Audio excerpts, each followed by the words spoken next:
Donald and Douglas. The Fat Controller's railway was busier than ever. All the engines had to work very hard indeed.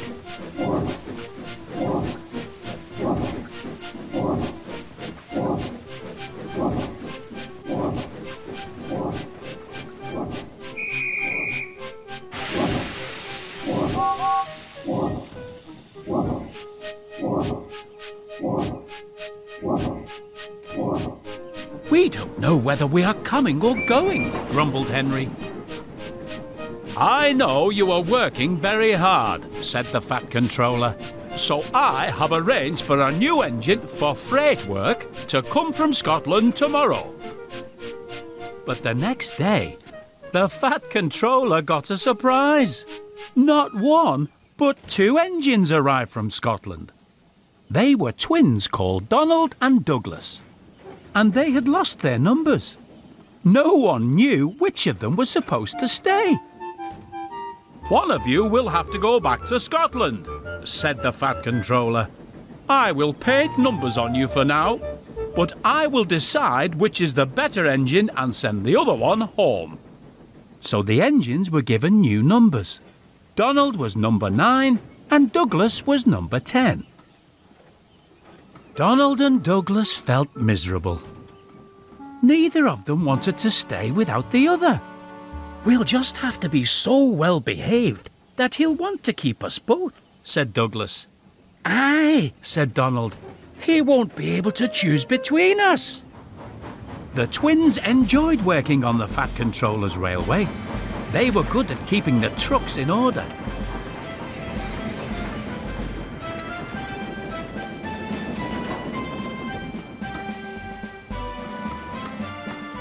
And they soon made friends with the other engines. Every day, Gordon's express train steamed in with a special coach for passengers travelling on Thomas's branch line. Duck had to remember to shunt the special coach.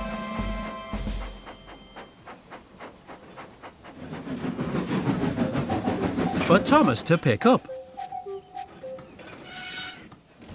Douglas said to Duck, "Why don't I move the special coach tomorrow?" "That would be very kind, Douglas," said Duck gratefully. The next day, when Gordon arrived with the special coach, Douglas was busy worrying about being sent back to Scotland. "I couldn't abide going back alone," said Douglas to himself. He was so worried that he forgot to take the special coach to Thomas.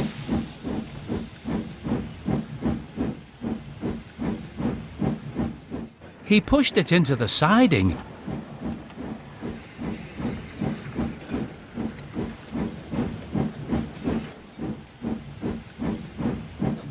and went to join Donald.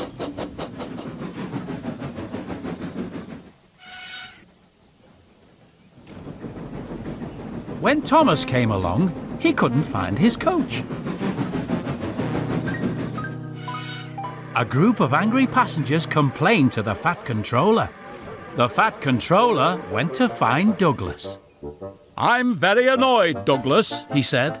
"It looks as though you may be going back to Scotland."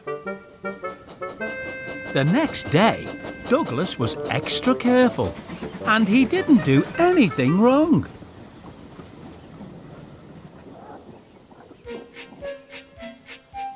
But Donald was unlucky. He backed into a siding where the rails were slippery. Poor Donald couldn't stop. He crashed through the buffers into a signal box, leaving the signalman sitting on the coal in the tender. "You clumsy great engine," cried the signalman. "You've jammed my points." The Fat Controller was very annoyed. "I'm disappointed in you, Donald," he said. "I was going to send Douglas back and keep you, but now I'm not so sure." Donald felt very sorry.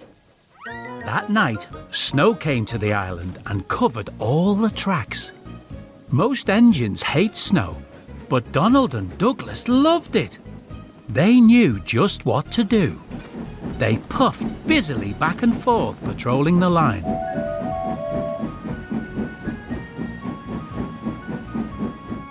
They even rescued other engines who got stuck in the snowdrifts.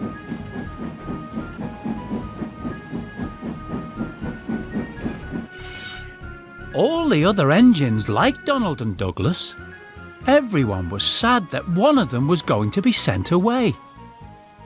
"They were wonderful in the snow," said Henry. "What we need is a deputation," said Edward. "What is a depot station?" asked Henry. "A deputation is when engines tell the Fat Controller that something is wrong and ask him to put it right," replied Edward. "I propose," said Gordon quickly, "that Percy be our desperation." So it was Percy's job to speak to the Fat Controller. He wished it wasn't. "Please, sir, they've made me a disputation," said Percy. "To speak to you, sir." "Do you mean a deputation?" asked the Fat Controller. "Yes, sir. It's Donald and Douglas, sir. Please don't send them away, sir. They're nice engines, sir." The Fat Controller smiled. The next day, the Fat Controller went to see Donald and Douglas. "I hear you have been doing good work in the snow. What colour paint would you like?" The twin engines stared at him. Blue, please, sir," they said in surprise. "Does this mean we'll both be staying, sir?" asked Donald. "It certainly does," said the Fat Controller.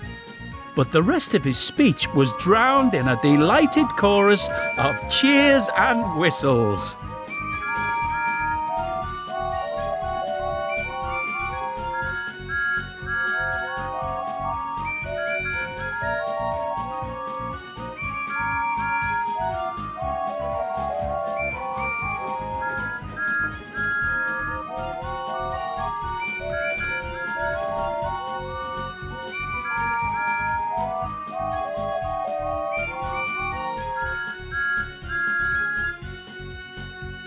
The end.